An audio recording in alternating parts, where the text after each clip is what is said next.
Okay, so today we are talking about sets with problem solving. All right, and here's an example um, where we have a teacher ask her class how many of them study chemistry. She finds out there's 15 of them. She then asks how many study biology and finds that there are 13 students who take biology. But then she later remembers that there are 26 students in her class, with 15 plus 13 equals 28. Has she miscounted? Okay.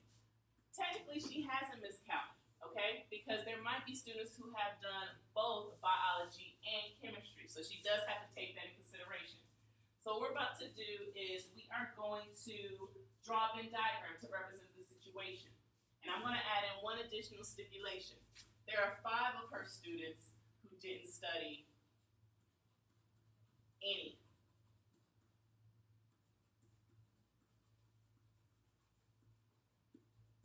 of the sciences. Okay? So we know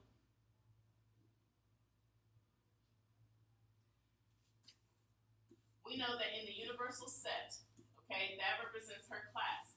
She has 26 kids. Okay? We know that there are 13 who study biology and 15 who study chemistry. Okay? And there is the possibility that some of them study none. So what we're going to do is we're going to create a Venn diagram with our universal set. We're going to label our sets B and C. And of course, we're going to have overlapping where there's a little bit that some do both.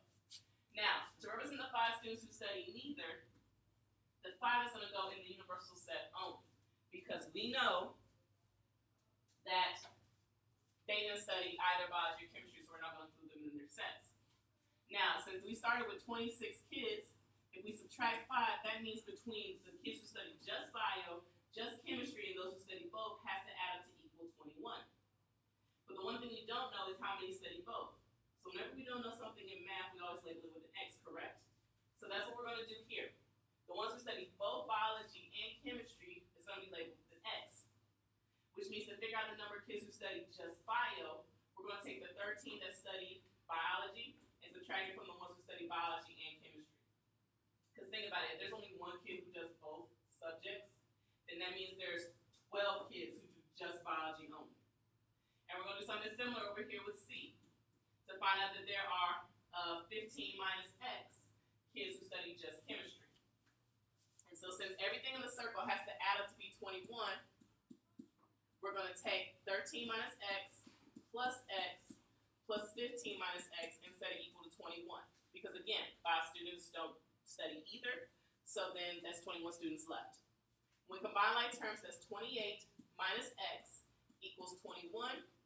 Subtract 28 from both sides, and X is going to be equal to a positive 7.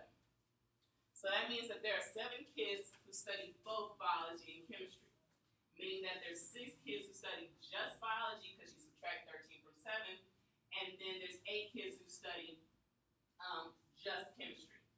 And together, 6 plus 7 plus 8 plus 5 should add up to be the total in the universal set, which it does indeed.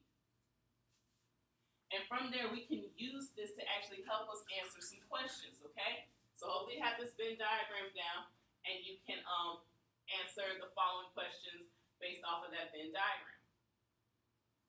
It says, take a look at this, use your Venn diagram, pause the video, and then try to get the number of students who actually do these respective scenarios.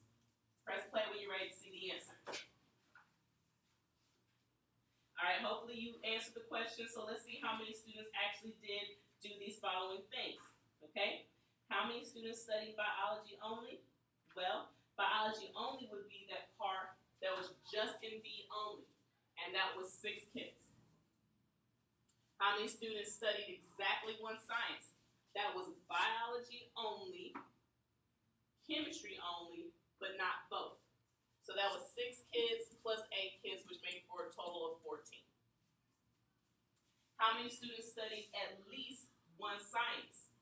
they study at least one science, that means they study biology only, chemistry only, or potentially both.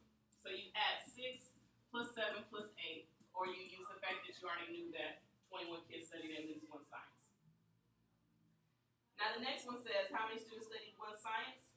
Well, that's the same question as the ones who study at least one science. Because if you think about it, if you study 2 sciences, then you technically study one science.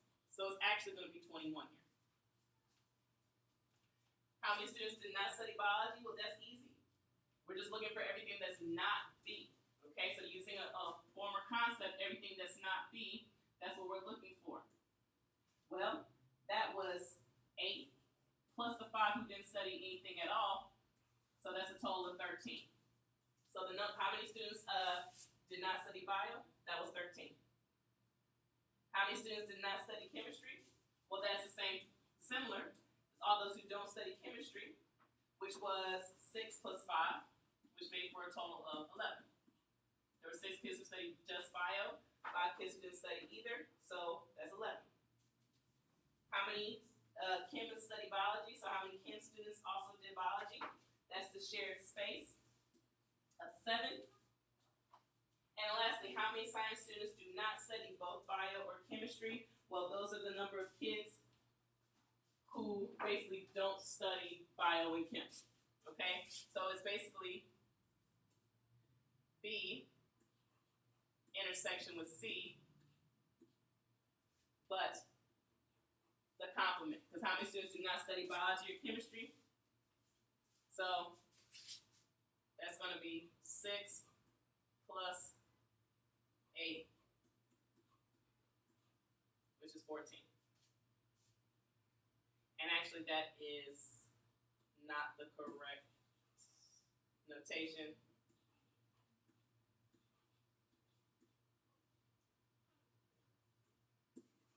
Forget the notation.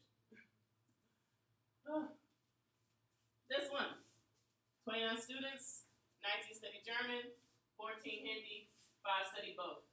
You have to figure out how many students study neither language. And there are multiple ways to do these problems, guys, but I'm just showing you the way that's going to get you your method points, okay? German, Hindi, 5 study both. There are 19 students who study German, so that means there's 14 who study only German. 14 study Hindi, so that's exactly 9 that study only Hindi. Together, when you add those up, that's 14 plus 14, which makes 28. There are 29 students total, so that's 1 student who studies neither language. Only one that studied neither. Hopefully I didn't go through that too quickly, and you were able to follow along. Now for the last example. It's a pretty big one, because we have 3 different things going on, which means we're going to have a Venn diagram with 3 bubbles that are intersecting each other. People who flavor of fruit, juice, orange, apple, or graph. Yes, graph. It's supposed to be great. They took a survey and this is what they had. 15 like none of the 3. And so on and so forth. We want to find the number of people who like all 3 types of juices. So I'm going to go to a whole new slide to draw a super huge Venn diagram to represent all this information. Because I need a circle that represents orange, I need a circle that represents apple, and I need a circle that represents grape. And I'm going to label them as such, along with my universal set of U. Now, since I do not know how many kids actually like all 3 drinks, I'm going to label that as my X. But I do know 15 that don't like any of the juices. So out of the 144 or the 145, I know 130 kids have to like some type of juice. Now, I'm going to work my way backwards up that list. It said 30 like apple and grape. Well, if 30 like apple and grape, which is right here in this section, then that means that the ones who liked apple and grape only would not include the ones who liked orange as well. So kind of similar to the 2 Venn diagram one, you're going to have 30 minus X over here because you got to take out the kids who do like apple and grape but also like orange. You're going to do something similar with that to find out the number of kids who like orange and grape. It's going to be 20 minus X. And then for the ones who like orange and apple, that's 35, so that's going to be 35 minus X. ones who only like orange, or only like apple, or only like grape, you're going to have to take away the fact that, okay, 75 kids like orange juice. But out of the 75 kids, there are some that like apple as well, grape as well, and there's some that like all three. So what do you do to figure this out? When you take the 75 and you subtract the ones that like apple and orange, subtract the ones that like orange and grape, and then subtract the ones that also like basically all three. Now when you simplify this down, the 75 minus 35 minus 20, which is 20, that's a positive x plus a positive x minus an x. You have 20 plus x that represents the number of kids who just like orange juice only. And you continue that all the way through. You do the same thing with apple. You know that there are 80 kids that like apple, so you're going to do 80 minus the 35 minus x that like apple and orange, minus the 30 minus x that like apple and grape, minus the x of the kids who like all of them. So that's 80 minus 35 minus 30, which is 15. Change those. Positive x minus x is going to be another positive x. So that's 15 plus x that like apple only. And now for the last one, there were 55 kids that like grape. So that's 55 minus 20 minus x minus 30 minus x plus x. That's 55 minus 20 minus 30, which is 5, plus x. This is how the Venn diagram would be set up. So look at the black. The black is what should be like, I guess it's generally in your picture. So now how do you figure it out? Well, it's going to be kind of like a nice little long equation that's going to be equal to 130 kids. Because again, remember, I know 15 don't like any. So if I do 45 minus 15, that's 130 kids that have to like some type of juice. So I'm going to set up my equation, and I'm going to solve for x.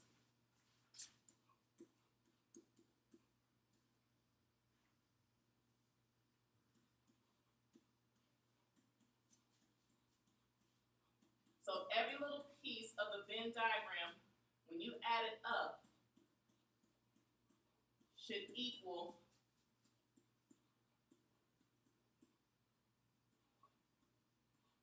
the number of kids that like some type of juice. So all of this needs to add up to equal 130.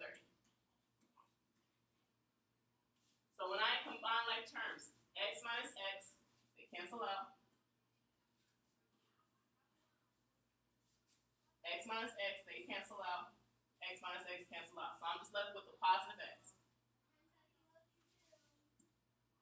Now when I add my numbers,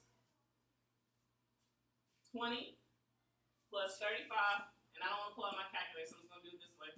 55 plus 15 is 70, plus 20 is 90, plus 30 is 120, plus 5 is 125.